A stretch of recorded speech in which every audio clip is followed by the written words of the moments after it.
8 ans, j'ai fondé cette association, la Smart Building Alliance, for Smart Cities, pour accompagner justement cette transition du bâtiment, de la ville, autour des enjeux de la transition énergétique et de la transition numérique. Aujourd'hui, cette association regroupe près de 500 acteurs avec une approche très transversale puisqu'on regroupe tous les acteurs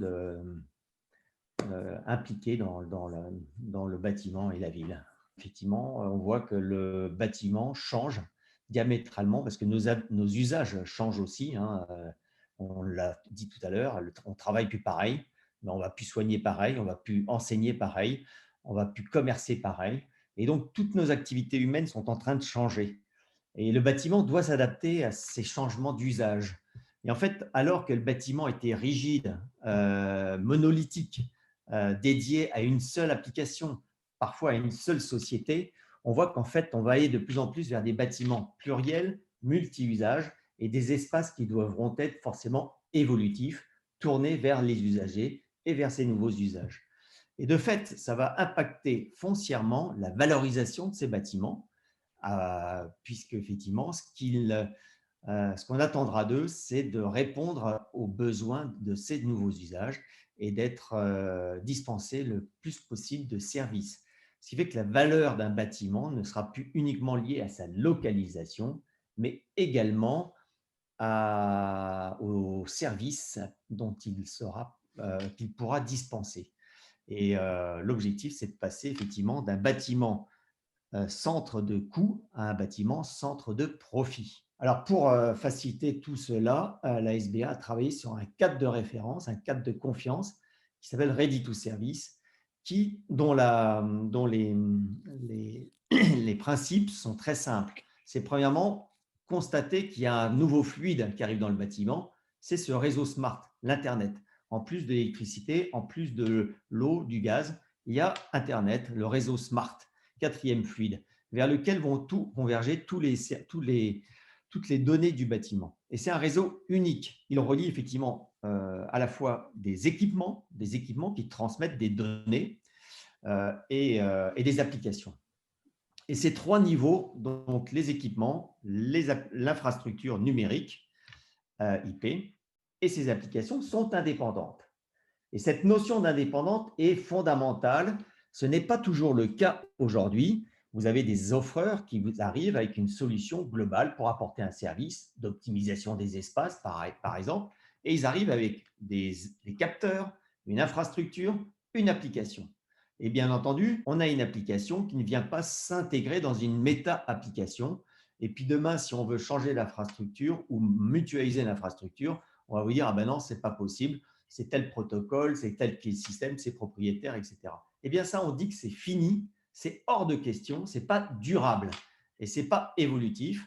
Et donc, il faut insister sur des solutions interopérables et des données ouvertes, accessibles à tous, car c'est l'accès à ces données qui va faire la richesse du bâtiment et qui va donc contribuer à la valorisation du bâtiment.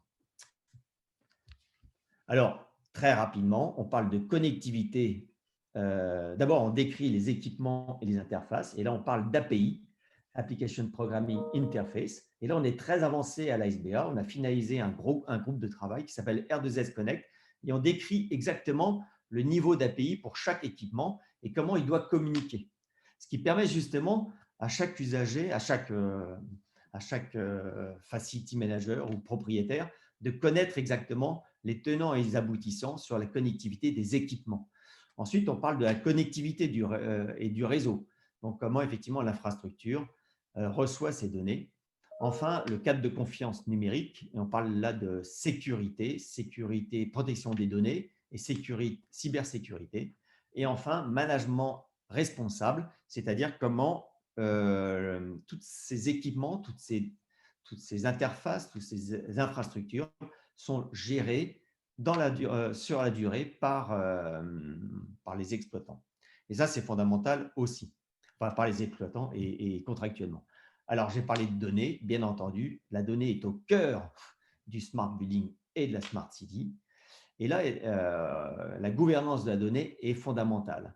Effectivement, on a aujourd'hui, c'est pour ça qu'on parlait de 3 couches tout à l'heure, parce qu'effectivement, il faut que les données convergent à un endroit qu'on appelle l'operating system du bâtiment. Comme vous avez un operating system sur votre ordinateur ou dans votre smartphone, eh bien, il faut un operating system dans ce bâtiment vers lequel convergent les données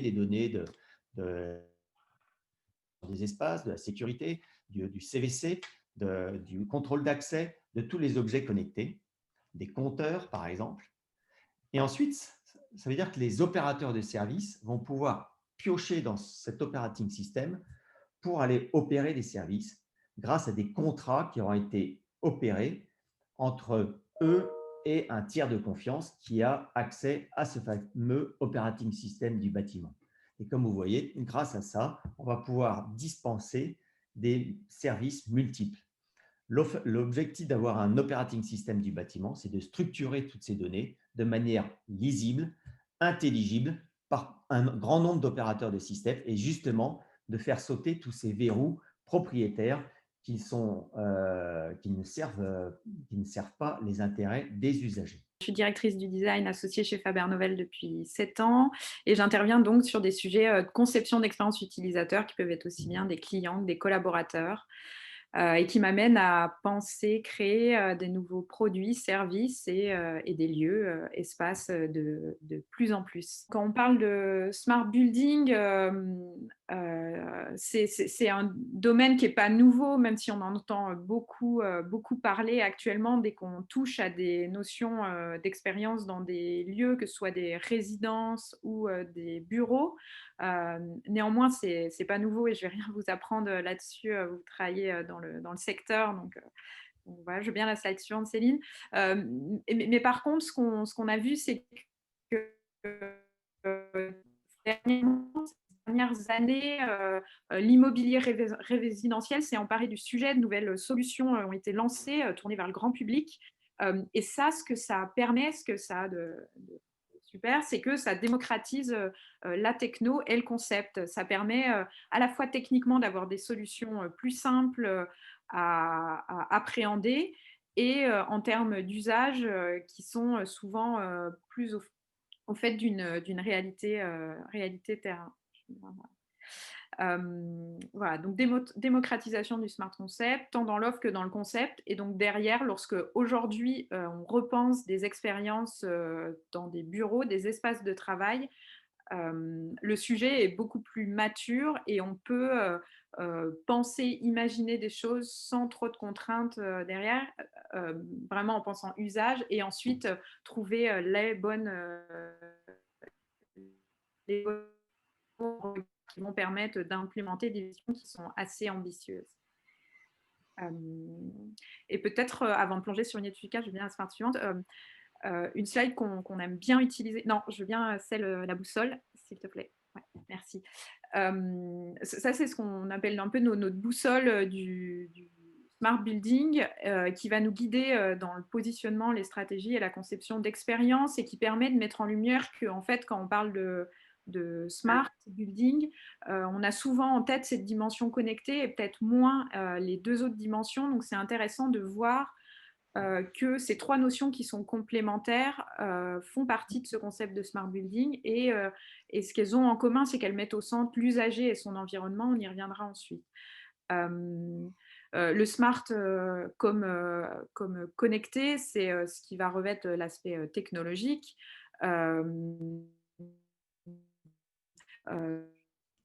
D'une infrastructure, d'équipements connectés, capteurs, automates, box, qui mis en relation vont permettre d'être pilotés et de remonter des informations utiles, qui vont permettre derrière des prises de décision, optimisation de la gestion, etc. Le smart comme durable, c'est ce qui va revêtre l'aspect RSE, une préoccupation que vous avez citée, que nos clients ont de plus en plus en tête et qui va permettre de penser un bâtiment comme étant résilient, ayant un impact positif et faire en sorte qu'il y ait une meilleure maîtrise des ressources, des opérations et ça va faire une qualité de vie pour les usagers, les collaborateurs, particulièrement dans le contexte qui nous intéresse aujourd'hui. Et le numérique, il est mis ici au service de la performance environnementale. Et on va pouvoir vraiment lancer l'application de ce concept à une optimisation énergétique. Et enfin, smart comme serviciel, qui est peut-être l'aspect qui, moi, me concerne plus quand je pense à ce sujet, qui va être que grâce au smart building, on va pouvoir appréhender un aspect usage d'un bâtiment qui va pouvoir plus finement s'adapter aux usagers et à leurs expériences qui ne sont pas linéaires, qui évoluent dans le temps, à plus ou moins court ou long terme. Et on l'a vu encore dernièrement avec la façon dont on avait pensé nos bureaux, on a pu faire face à la crise et adapter l'expérience dans le bâtiment parce que l'infrastructure technologique choisie était en capacité de s'adapter rapidement et assez simplement. Euh, et donc, ce qu'on voit, c'est que le smart building, c'est plus qu'une définition, c'est les choix de conception et pouvoir porter des visions plutôt ambitieuses. Donc, je répète ce mot depuis le début. Je viens à la slide suivante, Céline. Et je pense enfin, on en est tous assez convaincus, c'est que si au début de son apparition, le concept de smart building était essentiellement rattaché à des technologies, aujourd'hui, ce qu'on sait, ce qu'on dit, bah, c'est vrai dans tous les secteurs, ce qui est important, c'est les usagers, c'est ceux qui vont vivre, habiter ce lieu, et ça doit être dans la mesure du possible le point d'entrée dans la conception d'un nouveau bâtiment, d'une nouvelle expérience dans des bureaux, ou même lorsqu'on veut optimiser un espace de travail dans lequel qui est déjà occupé. Un exemple pour expliciter ce point de vue, montrer comment la technologie peut être au service de l'usage dans les lieux et non l'inverse, c'est un cas maison lorsqu'on a réfléchi à la façon dont on allait réserver des salles de réunion dans nos futurs bureaux. On allait passer de chaque entité, enfin, l'arrivée dans nos locaux réunissait 5-6 entités qui avaient chacun 2-3 salles de réunion, et d'un seul coup, on allait se retrouver avec 50 salles de réunion, 350 collaborateurs. Enfin, donc, un changement d'échelle pour Faber-Novel. Et notre responsable IT avait identifié une solution sur étagère qui s'appelait Evoco, qui remplissait plutôt bien le très complète qui permettait de réserver des salles, d'afficher les disponibilités, enfin des solutions qu'on connaît. On voit bien le périmètre de fonctionnalité associé. Néanmoins, c'était peu adapté à nos besoins. Enfin, c'était très et même trop complet. C'était clairement surdimensionné. Et après avoir réalisé un premier test en installant un de ces évocos, on remarquait que personne sur un mois de test ne l'avait utilisé, ou juste pour consulter les réunions qu'il y avait, mais personne n'avait utilisé les systèmes de création de réunions depuis cet écran. Donc, on s'est dit, ça avait un certain coût d'investir dans ces écrans, essayons plutôt de travailler à une solution qui soit plus frugale, plus adaptée à nos besoins. Et on a comme ça construit un produit sur mesure, tout d'abord en installant, c'est l'image en bas à gauche, on a installé devant les salles de réunion un Kindle dans lequel on affichait juste une image mise dans ce cadre en carton, juste pour voir l'appétence des gens à regarder cet écran, quelles fonctionnalités pourraient leur manquer, qu'est-ce qu'on pourrait ajouter, etc. Et comme ça, on a itéré jusqu'à produire cette solution que vous voyez à droite, qui est toujours cet écran Kindle, parce qu'on a voulu aussi essayer de penser à un produit qui soit éco-conçu, qui soit le moins gourmand en énergie, donc une technologie e-ink était une bonne option. Et donc, on s'est appuyé sur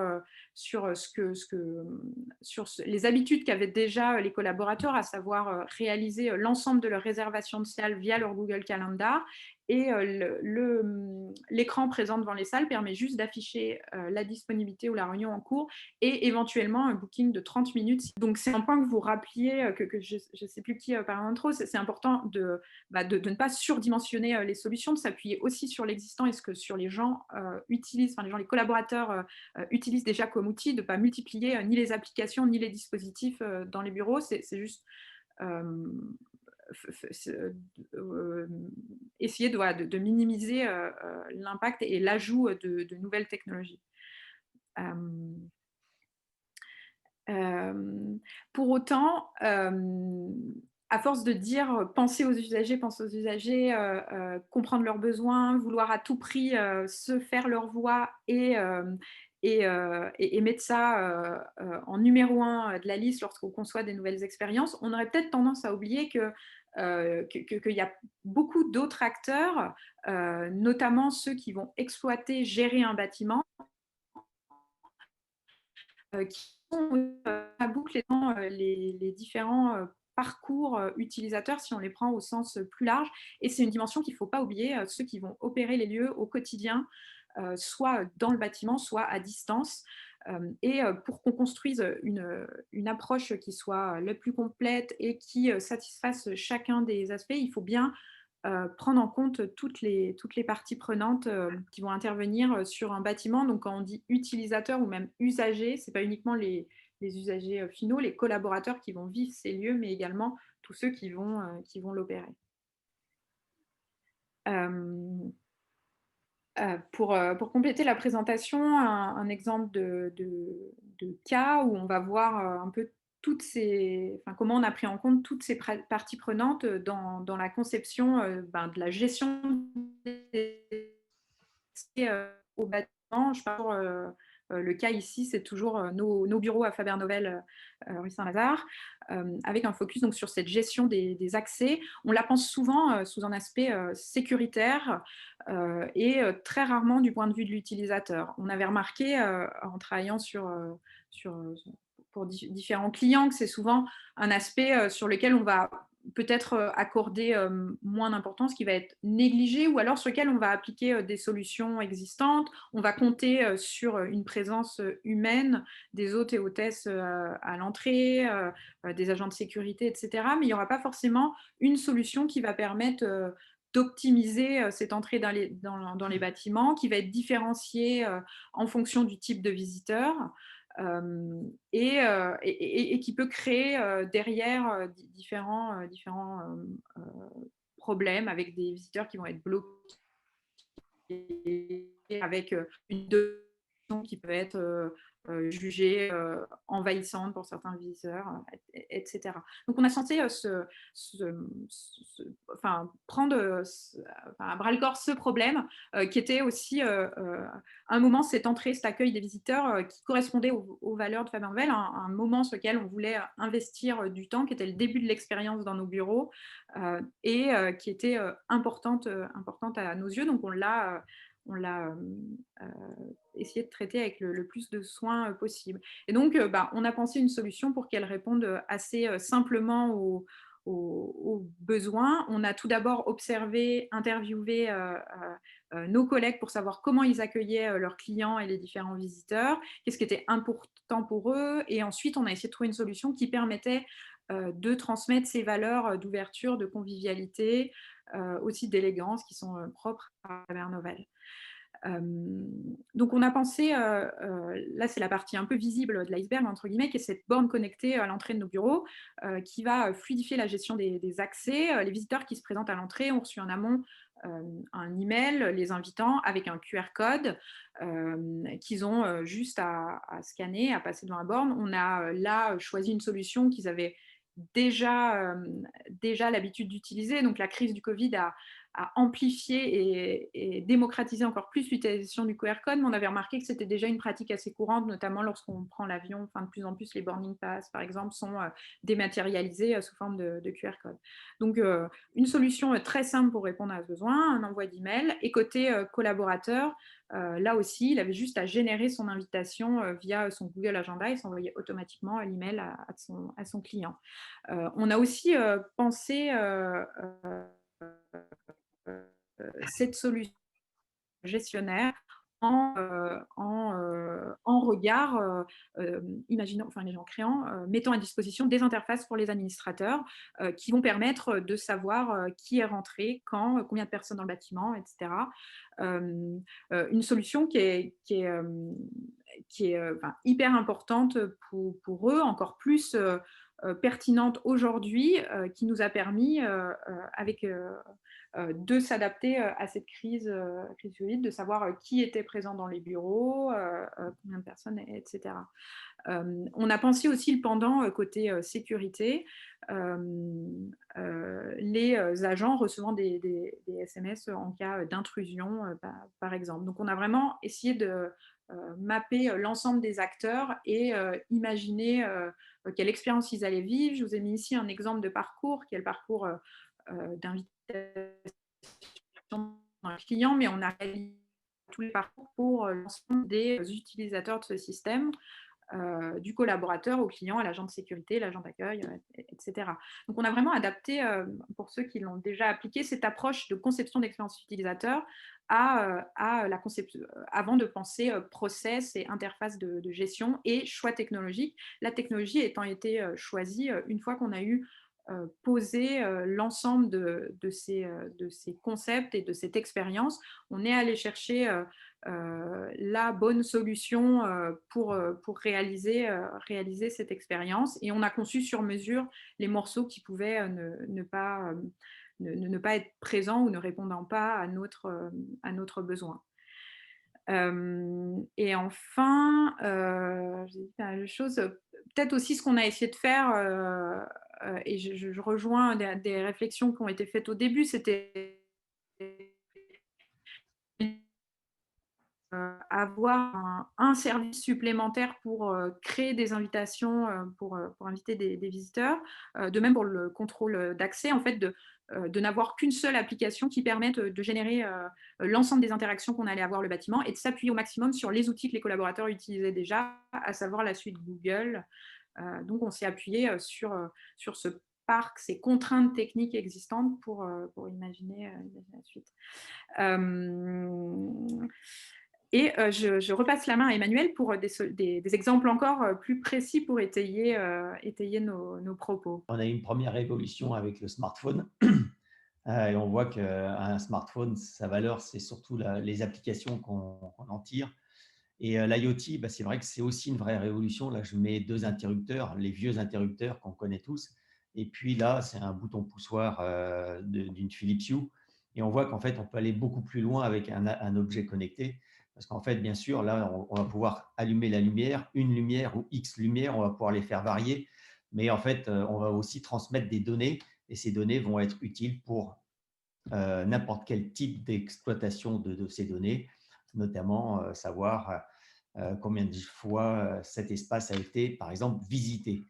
Donc, vous voyez, ça va beaucoup plus loin que d'avoir un simple interrupteur et on voit bien que la force de l'IoT par rapport aux solutions traditionnelles, et Olivier parlait de solutions sans fil, effectivement, on va de plus en plus vers ce type de solution.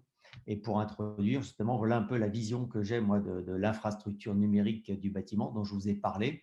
C'est la slide juste suivante. Voilà, c'est donc de dire qu'effectivement, on a une infrastructure numérique unique, si possible, qui véhicule la donnée et la puissance, idéalement en courant continu. On parle de PoE, mais c'est quelque chose qui est en train d'arriver de plus en plus. Ce qui permet de réduire l'empreinte carbone puisque c'est un seul conducteur. Il y a quelque temps, c'était encore empirique, mais aujourd'hui, c'est de plus en plus répandu. Et même des très grands groupes comme ABB, comme Schneider Electric, mettent tout leur investissement désormais sur ce type de solution, car ils ont compris que c'était l'avenir. De réduire notamment l'empreinte carbone et d'aller vers des solutions pour une partie des équipements électriques dans le bâtiment en courant continu. Et bien entendu, excuse-moi, je reviens sur la slide d'avant, cette infrastructure numérique, donc Data Power, elle reçoit des données de capteurs, d'actionneurs et qui fonctionnent le plus possible sans fil. Ça permet donc de réduire considérablement, une fois de plus, le câblage, d'avoir des solutions totalement évolutives.